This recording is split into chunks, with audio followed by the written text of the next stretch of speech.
Sou a discente Thaisa Baumgartner e irei falar sobre dois temas, o sistema digestório e o sistema respiratório. E o primeiro que irei dissertar é sobre o sistema respiratório.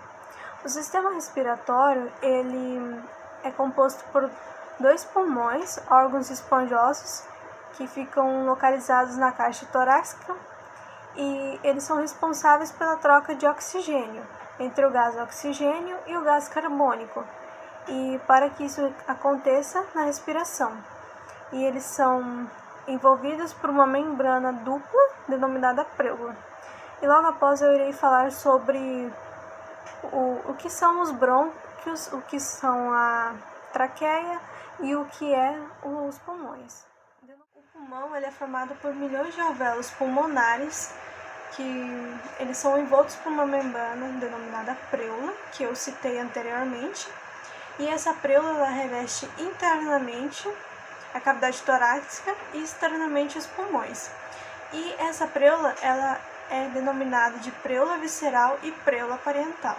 E para que essa pleura parietal e essa pleura visceral, elas precisam de ambas para ter continuidade entre elas. E em meio a elas tem um líquido que ele é utilizado para poder haver o deslizamento de uma pleura para outra, para que quando o pulmão ele encha-se para liberar o oxigênio e sair o ar nos movimentos. E os brônquios. A traqueia ela é um órgão tubular, cilíndrico, cartilaginoso, que fica localizado entre a laringe e os brônquios. Sua função é filtrar, umedecer e aquecer o ar para conduzi-lo até os pulmões.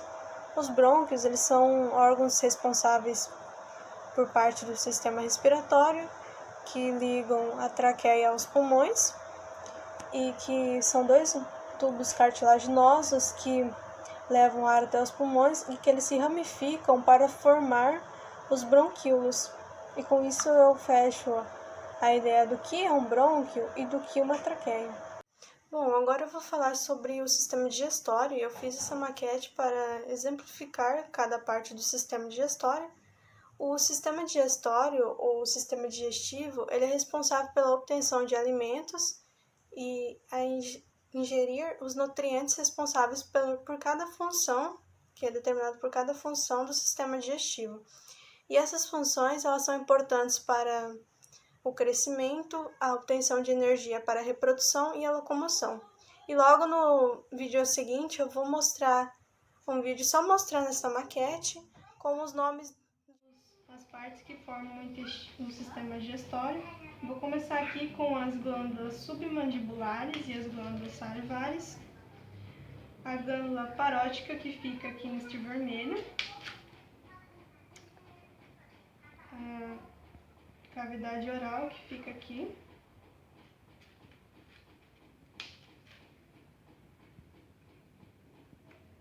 O estômago, que fica nesse rosinha. O esôfago fica aqui. A faringe, ela fica aqui. A boca, ela fica junto da cavidade, perto da cavidade oral e das glândulas submandibulares ou salivares. A vesícula biliar é esse verde. O fígado são esses dois vermelhos. O pâncreas é esse amarelo aqui. E a conexão que faz do estômago aqui é o duodeno. O intestino grosso, que é toda essa parte aqui.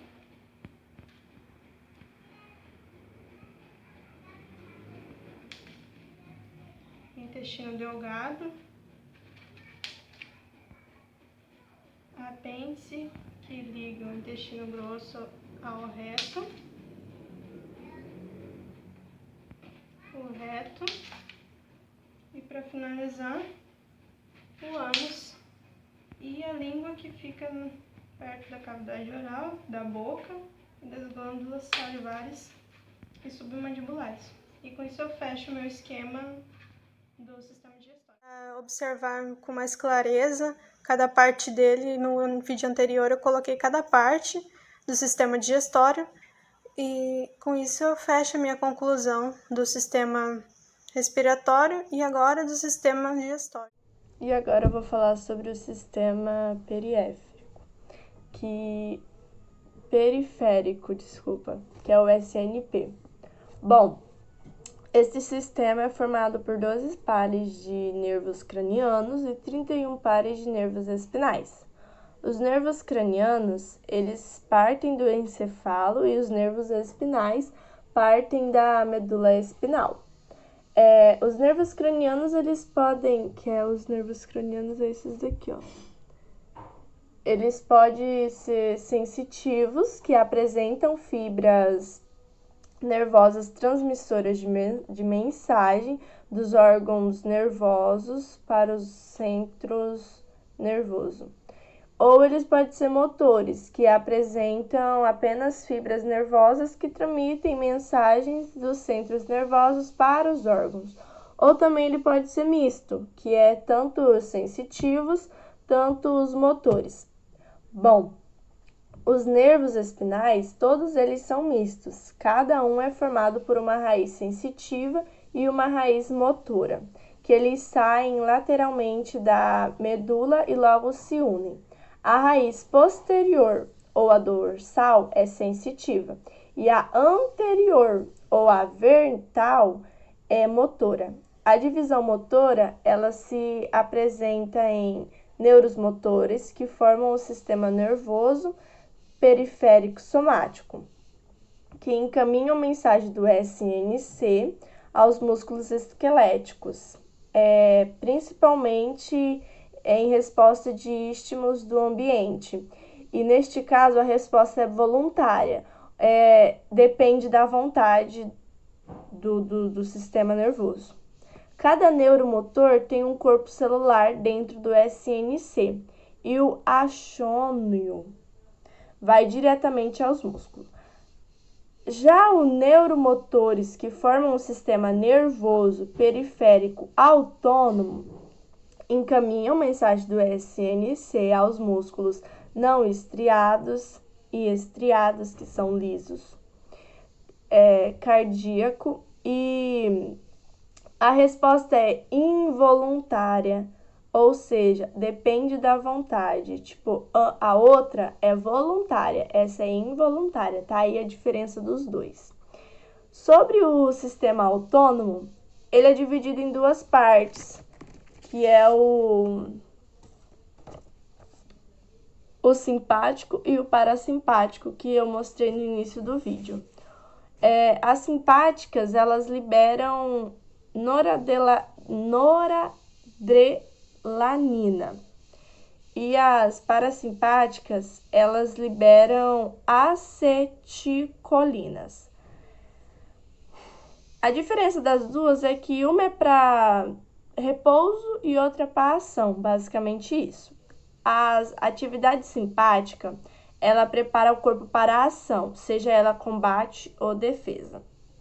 É possível perceber essa atividade em situações de emergência, como a pupila ela dilata, a boca fica mais seca, aumento de pressão, a respiração fica mais profunda. E já a parasimpática, ela está na conservação, em deixar o coração mais leve. Por exemplo, ela ativa o sistema digestionário, ela contrai a pupila, ela protege a retina da luz, ela reduz os batimentos cardíacos. Então, é totalmente ao contrário da simpática. Tipo, enquanto uma ativa, a outra tá ali para poder depois ser controlada, para o nosso corpo ficar bem organizado. E foi isso o trabalho. Eu espero que o senhor goste. Olá, meu nome é Elis Cristine e eu vou finalizar o nosso trabalho falando sobre o sistema nervoso. Bom, o sistema nervoso ele é composto pelo sistema nervoso central e o sistema nervoso periférico. Bom, o sistema central ele é composto pelo encefalo e pela medula espinal. Já o sistema periférico ele é composto pelo autônomo, somático, simpático e o parasimpático. Eu vou falar sobre o sistema central agora, que é o SNC, que é sobre o encefalo.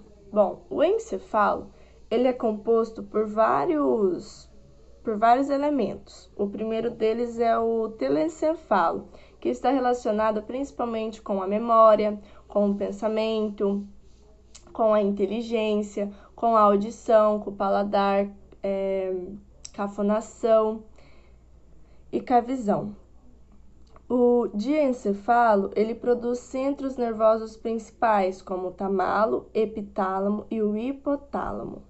O mesencefalo, ele controla os movimentos dos olhos e de reflexos visuais e auditivos, mas não é o centro da visão.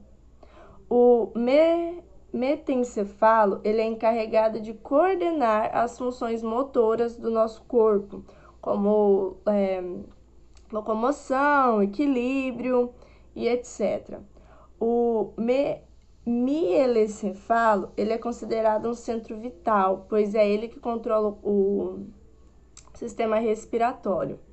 Bom, sobre a medula espinhal agora, ela é bem simples e ela é encarregada de duas coisas bem básicas, que é de transportar informação do corpo para o encefalo e do encefalo para o corpo, e de integrar respostas simples a certos tipos de estímulos, sem que o cérebro tome parte. Sistema cardiovascular. Ele é responsável pela circulação, de nutrientes e oxigênio para todo o corpo, e ele é formado pelo coração e pelas veias sanguíneas. Bom, os vasos sanguíneos, eles são uma grande rede, por onde circula todo o sangue, e eles são divididos em três: veias, artérias e os vasos capilares. Bom, as artérias, elas é por onde passa o sangue que vem direto do coração e é para todo o corpo. Já as veias, elas fazem o processo inverso das artérias. Elas pegam todo o sangue que sai do corpo e leva para o coração. E já os vasos capilares, eles são como uma rede, Eles integram as artérias e as veias, E com isso ocorre a troca de nutrientes entre elas. Bom, e agora, um dos principais órgãos, o principal órgão do corpo humano, o coração, ele fica centralizado, na caixa torácica, juntamente à frente do coração, e ele é o responsável, por bombear o sangue para todo o corpo. Ele é um órgão que tem por dentro, ele é oco, mas ao mesmo tempo ele é, como posso dizer, musculoso, Porque ele tem na sua parede, no seu revestimento, um músculo chamado miocárdio, onde dá a ele como posso dizer, a elasticidade que ele tem para poder bombear o sangue por todo o corpo. Bom, o miocárdio, ele apresenta duas cavidades, Ou melhor dizendo, 4, Porque 2 se localizam no lado direito e 2 do lado esquerdo. E eles são conhecidos como átrio e ventrículo. Agora falando sobre o sistema de manutenção, ou melhor dizendo, homeostase. Bom, o nosso corpo, ele é uma máquina perfeita, E para que essa máquina continue em perfeita execução, é preciso manutenção. Quando há uma elevação de calor ou até mesmo da temperatura do nosso corpo, o nosso interior, ele sofre com isso, que pode ocasionar na perca de um órgão ou no má funcionamento do mesmo, ou até mesmo a perca do indivíduo. A homeostase, ela é um termo criado pelo Walter Konder, que é basicamente, independentemente do que está acontecendo no seu exterior, o seu interior ele deve estar em total equilíbrio. A homeostase é basicamente o quê? não importa se o interior, na verdade o exterior esteja com algum problema, o seu interior ele deve estar em total equilíbrio e funcionamento. E esse funcionamento ele tem um limite, podemos dizer assim, porque o que acontece? Ele é dividido em coisas. É dividido, mas ele tem um padrão. E esse padrão é como a respiração, é como a excreção. Tudo isso é natural. Não é obrigatório. O interior ele sabe a hora certa e o momento certo de fazer todo o mecanismo, mas para isso tudo no interior ele precisa estar certo para que possa fluir naturalmente. Olá, meu nome é Camille Vitória e eu irei estar explicando sobre o sistema urinário. Bom, o sistema urinário ele é responsável pela produção e eliminação da urina e possui a função de filtrar as impurezas do sangue que circulam no organismo. O sistema urinário ele é composto por 2 rins e pelas vias urinárias formada por 2 uréteres, a bexiga urinária e a uretra. E agora eu irei estar falando um pouquinho sobre os rins. Os rins são órgãos que se situam na parte posterior da cavidade abdominal e eles estão localizados um em cada lado da coluna vertebral, assim como eu tentei representar na maquete. Eles são de cor vermelho escuro e têm uma grande semelhança com um grão de feijão. E ele é aproximadamente do tamanho de uma mão fechada. E os rins se ligam ao sistema circulatório através da artéria renal e da veia renal e com as vias urinárias pelo uréteres. As artérias renais são ramificações muito finas, né? Então elas formam pequenos emaralhados chamados glomerulos. E cada glomerulo que é envolvido por uma estrutura arredondada é chamado de cápsula glomerular. Agora eu irei dizer um pouquinho sobre as vias urinárias, que é bem rápido. As vias urinárias ela é formada pela bexiga, pela uréteres e a uretra. É somente isso. Agora a bexiga urinária. É um órgão muscular elástico, uma espécie de bolsa que está situada na parte inferior do abdômen. E ela tem como função acumular a urina que chega dos uréteres. Então, portanto, a bexiga recebe e armazena temporariamente a urina e quando o volume chega a aproximadamente 300 ml, os sensores nervosos da parede da bexiga enviam mensagens ao sistema nervoso e faz com que tenhamos a vontade de urinar. E também na parte inferior da bexiga, você pode encontrar tipo o esfíncter, acredito que seja assim que fale, o músculo circular que fecha a uretra e controla a micção. Quando a bexiga ela está muito cheia, o esfíncter se contrai e ele empurra a urina em direção à uretra, de onde então é lançada para fora do corpo. E a capacidade máxima de urina na bexiga é de aproximadamente 1 litro. Agora eu irei falar sobre o uréteres, né, que é bem breve também. São 2 tubos de aproximadamente 20 centímetros de comprimento, cada um, a urina dos rins para a bexiga. Agora eu irei falar sobre a uretra. Tubo muscular que conduz a urina da bexiga para fora do corpo. A uretra feminina mede cerca de 5 centímetros de comprimento e transporta somente a urina, né? Já a uretra masculina, ela mede cerca de 20 centímetros e transporta a urina para fora do corpo e também o esperma.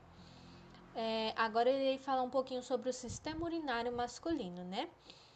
O sistema urinário masculino, diferente do feminino, na medida em que a uretra, canal que conduz a urina da bexiga para o exterior, ele também é utilizado para a liberação do esperma no ato de ejaculação. Dividido em 3 partes: prostática, cavernosa e membranosa. A uretra masculina mede aproximadamente 20 centímetros, como eu já tinha dito antes, e estende-se do orifício uretral interno na bexiga urinária até o orifício uretral externo na extremidade do pênis. Agora eu irei falar sobre o sistema urinário feminino. O canal da uretra do sistema urinário feminino, ele se estende da bexiga ao orifício externo do vestíbulo. É bem menor que o do sistema masculino, né? E ele mede aproximadamente 5 centímetros. E essas características, né, da anatomia feminina, canal da uretra curto, facilita a ocorrência de infecções urinárias nas mulheres. Agora eu irei falar um pouquinho sobre doenças do sistema urinário. Então, muitas doenças elas estão associadas ao sistema urinário, seja nos rins ou nas vias urinárias, uréteres, bexigas e uretra, né? Então, tem algumas doenças. Eu vou começar pelas doenças renais. A nefrite. A nefrite é uma infecção nos néfrons, resultado de diversos fatores, por exemplo, a superdosagem de medicamentos e a presença no organismo de algumas substâncias tóxicas, como o mercúrio, o que pode lesar ou destruir os néfrons, causando dores, redução da produção de urina, aparência turva da urina e o aumento da pressão. Agora eu irei falar sobre a hipertensão arterial e problemas renais. Quando os rins não funcionam de modo eficiente, os sais e as águas em excesso se acumulam no sangue. Então, eles provocam um aumento da pressão arterial. O processo de filtragem renal nas pessoas hipertensas é deficiente, o que pode resultar no desenvolvimento de doenças renais. Agora eu irei falar sobre as infecções bacterianas. Elas podem penetrar no sistema urinário por meio da uretra, causando uma infecção bacteriana, né? Em especial, que a gente sabe, né, com a bactéria muito forte, é a Escherichia coli, alguma coisa assim, né, que eu não sei pronunciar direito. Agora eu irei falar sobre as doenças das vias urinárias. Popularmente, né, a gente conhece a pedra nos rins, né, que é bem comum todo mundo falar. Os cálculos renais, eles podem se alojar nos rins, nos uréteres ou na bexiga e são formados na medida em que ocorre a alta concentração de cálcio ou de outros tipos de sal contido nos líquidos do organismo, no caso, a urina. Agora eu irei falar sobre a cistite. A cistite é uma infecção ou uma inflamação, né, na bexiga urinária. O doente sente ardor na uretra no ato de urinar e, por não conseguir reter a urina, libera em pouca quantidade. Agora eu irei falar sobre a uretite, que é para finalizar. A uretite é uma infecção na uretra desenvolvida por bactérias que ocorrem normalmente junto com a cistite. Bom, foi isso a minha explicação sobre o sistema urinário. Espero que tenham gostado e até a próxima. Olá, meu nome é Eduardo, eu sou do segundo ano A de ADM e vou falar sobre o sistema de controle, sistema endócrino. Bom, nós temos primeiramente a imagem do chakra representando os seus pontos, né? Logo após temos a imagem do mapa mental e depois nós temos um desenho, né, que representa o sistema endócrino. Aqui está um mapa mental sobre o sistema endócrino. Começa pelos hormônios, né? São os mensageiros químicos, são específicos produzidos por glândulas endócrinas. Eles são específicos como designação e estímulos. Ele produz essas substâncias, né? E essas substâncias são formatos, são encaixes. E ela vai chegar a um lugar onde ela vai atuar quando necessário. Bom, temos a hipófise anterior, que é a adenohipófise, e a posterior, que é a neurohipófise. A adenohipófise ela tem a produção de hormônios, o FSH, o gametogênese, a LH, testosterona ou a ovulação, o GH, o somatotrófico, como crescimento, né, a prolactina, que produz leite, o TSH, que é o estímulo, né, da tireoide, e a neurohipófise. Ela recebe hormônios do hipotálamo e libera na corrente sanguínea quando necessário. Bom, o hipotálamo, agora temos o hipotálamo, ele tem a citocina, que é as contrações uterinas e a amamentação. Tem o DH, que é a vasopressina, o antiurético, e diabetes insípidos. Ele controla, né? Tem esse controle da insulina, né? no corpo, a corrente sanguínea. Agora vamos para a tireoide, que é o controle do metabolismo basal, T3 e T4, que são toxina T3, T4 e T3, que é para que ocorra a produção desses hormônios no corpo e necessita de ingestão de iodo, cuja carência pode provocar aumento de glândula tireoide. Isso pode gerar um problema, né? Bom, agora seguindo aqui no mapa, nós temos a paratireoide, que é a calcitonina, que regula a concentração de cálcio no sangue. Temos também o pâncreas, que tem as ilhotas de Langerhans, que é a insulina, leva a glicose e a corrente sanguínea, a diabetes mellitus, e que baixa também a produção de insulina. Então faz